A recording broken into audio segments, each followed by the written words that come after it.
উনি যে কিভাবে হাঁটে দেখেন আপনি, এইভাবে একটা মানুষ বাসের হেল্পারি করে, এটা মানা যায়? আপনারা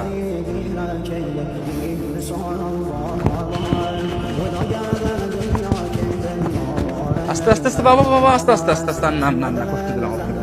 না কষ্ট না, হ্যাঁ টার্গেট করতে হয় বুঝছেন। হ্যাঁ, টার্গেট বলতে দেখ কোনটা দিয়ে ধরুন, ও কোনটা ধরবেন? হ্যাঁ। ওটা ধরতে না পারলে পড়ে যাবেন আপনি। অবশ্যই। আর আপনাকে আপনারা দেখাই আপনাদের যে ওনাকে যে আমি হাতে ধরে নিয়ে আসবো, উনি আসতে পারবেন না, উনি তখন হাত ছেড়ে দিতে বলে। মানে ওনার পুরা শরীর লক হয়ে যায়, এক কথায় পা সহ একদম লক হয়ে যায়। উনার শরীরের সর্বশক্তি প্রয়োগ করে দেন উনি দৌড় দিতে হবে না। আর টার্গেট একটা নিতে হয় যে আমি এইটা গিয়ে ধরবো, আর যদি ধরতে না পারে উনি পড়ে যাবে। এখন আমি চাইলে ওনাকে যদি ধরে আমি আস্তে আস্তে ভাবে হাঁটাই না, উনি হাঁটতে পারবে না, কারণ ওনার পা পুরা লক হয়ে গেছে, এক কথায় ওনার শরীরের শক্তি দিয়ে এটা বল প্রয়োগ করতে হবে। আমাকে ধরে আপনি হাঁটতে পারবেন?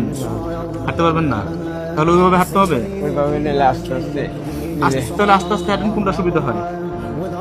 আমার ওটাই ভালো। ওইটাই ভালো হয়, মানে ধরে ভালো হবে না। আচ্ছা, তাহলে এখন আপনি তাহলে আসেন একটু কষ্ট করে। আল্লাহ আপনাকে কষ্ট দিলাম বাবা।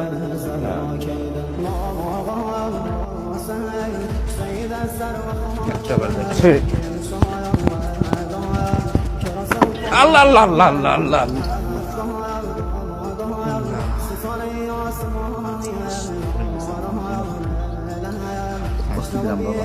কষ্ট না। উনাকে দেখে অন্তত একটা শিক্ষা নেওয়া উচিত আমাদের, যে আল্লাহ পাক আমাদের কত ভালো লাগছে। দেখেন আজকে আমি সুস্থ। আমার মনে হয় যে ওনাকে দেখে যারা ওনাকে দেখবে, উপলব্ধি করতে পারবে, ওনার কথাগুলো শুনতে পারবে, তাদের মনে সম্ভবত আর অহংকার থাকবে না আজকের পর থেকে। কি বাবু, ওনাকে দেখলে আমার মনে হয় না মানুষের মনে আর অহংকার থাকার কথা।